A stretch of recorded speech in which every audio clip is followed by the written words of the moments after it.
Welcome to mega 9 TV. Tata IPL 2025 T20 టోర్నీలో భాగంగా విశాఖపట్నానికి 2 మ్యాచ్లు కేటాయించడంపై క్రికెట్ అభిమానుల్లో ఆనందం వ్యక్తమవుతోంది.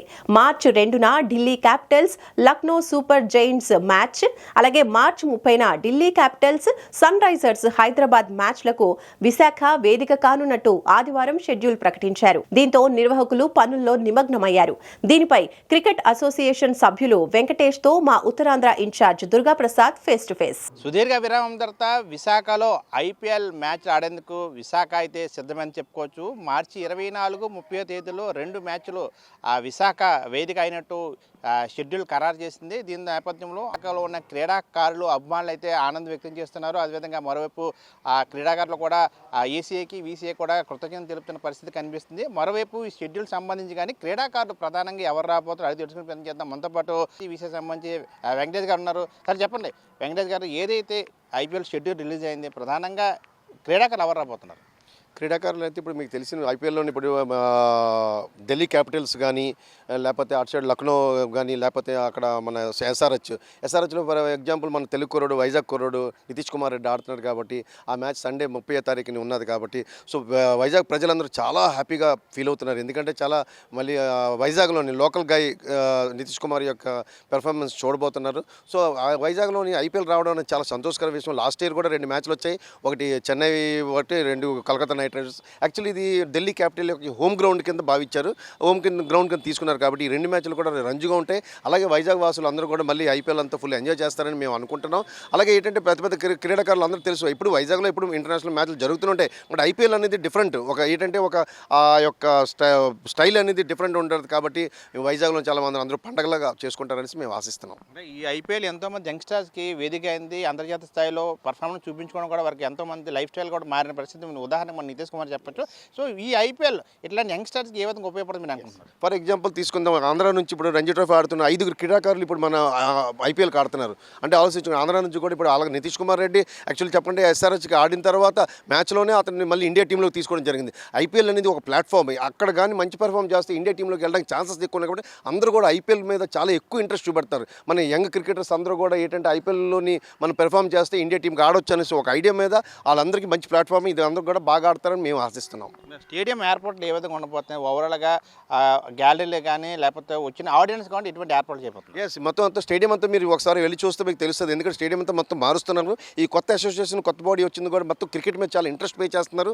ఎందుకంటే వాళ్ళంతా కూడా క్రికెటర్స్ ఉన్నారు అందులోని ప్రజెంట్ పొజిషన్. ఫర్ ఎగ్జాంపుల్ మన యూసీసీ టోర్నమెంట్కి ఇవాళ ప్రశాంత్ గారు చీఫ్ గెస్ట్గా వచ్చారు. ఆయన క్రికెట్ అంటే చాలా ఇష్టం కాబట్టి మొత్తం క్రికెట్ సగన సతీష్ బాబు గారు అవనివ్వండి, చిన్ని గారు ప్రెసిడెంట్ గారు అవనివ్వండి, లేకపోతే మొత్తం టోటల్ బాడీ అంతా కూడా ఈ క్రికెట్ డెవలప్మెంట్ కోసం ఆలోచిస్తున్నారు.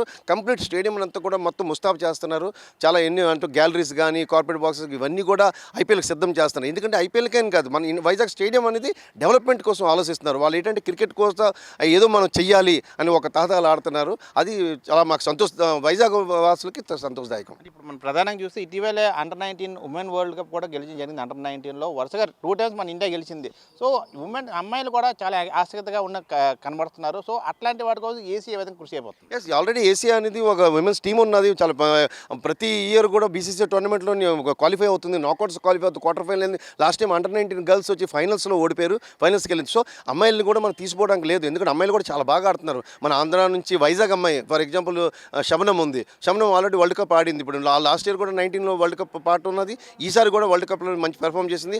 ఆ గుజరాత్ జైంట్స్కి ఆల్రెడీ డబ్ల్యూపీలో ఆడుతుంది. అలాగే వైజాగ్ అమ్మాయిలు చాలామంది, స్నేహదీప్తి అని తీసుకోండి, ఆవిడ ఢిల్లీ క్యాపిటల్స్కి ఆడుతుంది. అలాగే చాలామంది కూడా డబ్ల్యూపీఎల్ కూడా ఆడుతున్నారు. సో మన విమెన్స్ కూడా చాలా బాగా ఆడుతున్నారు. వాళ్ళకి కూడా వీళ్ళు ఆంధ్ర క్రికెట్ అసోసియేషన్ చాలా డెవలప్ చేయడానికి వాళ్ళు ప్లాన్ చేస్తున్నారు. వాళ్ళ యొక్క ప్లాన్స్ ఉన్నాయి.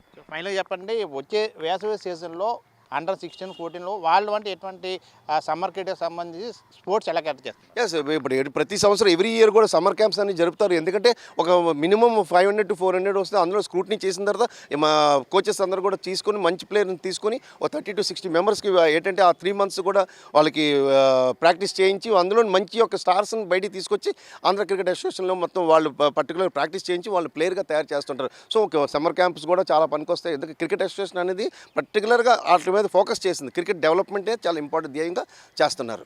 రైట్ చూస్తున్నాం కదా ఏదైతే మార్చి 24-30 తేదీలో విశాఖ వేదికగా 2 ఐపీఎల్ మ్యాచ్ ఏదైతే ఢిల్లీ క్యాపిటల్స్ హోమ్ ప్లాన్గా భావించిన విశాఖ వేదికగా 2 మ్యాచ్లు నిర్వహించబోతుంది. అయితే ఎప్పుడెప్పుడు క్రీడాకారులు కూడా మ్యాచ్లు జరుగుతాయని ఆనందం వ్యక్తం చేసిన పరిస్థితి కనిపిస్తుంది. వారు ఎదురు చూస్తున్న టైంలోనే షెడ్యూల్ కూడా కేటాయించడం, విశాఖకు 2 మ్యాచ్లు కేటాయించడంతో క్రీడా అభిమానులు అయితే ఆనందం వ్యక్తం చేస్తున్నారు. త్వరలోనే టికెట్లు ఆన్లైన్ ద్వారా ఆఫ్లైన్ కూడా కేటాయించే అవకాశం ఉంది. దాని షెడ్యూల్ కూడా విడుదల నేపథ్యంలో క్రీడాకారులకు సంబంధించిన పూర్తి స్థాయిలో కూడా ఏర్పాట్లు స్టేడియం జరుగుతున్నట్టు నిర్వాహకులు చెప్తున్న పరిస్థితి మనకు కనిపిస్తుంది. 100% గణేష్ దుర్గాప్రసాద్, మెగా 9 టీవీ, విశాఖ నుండి.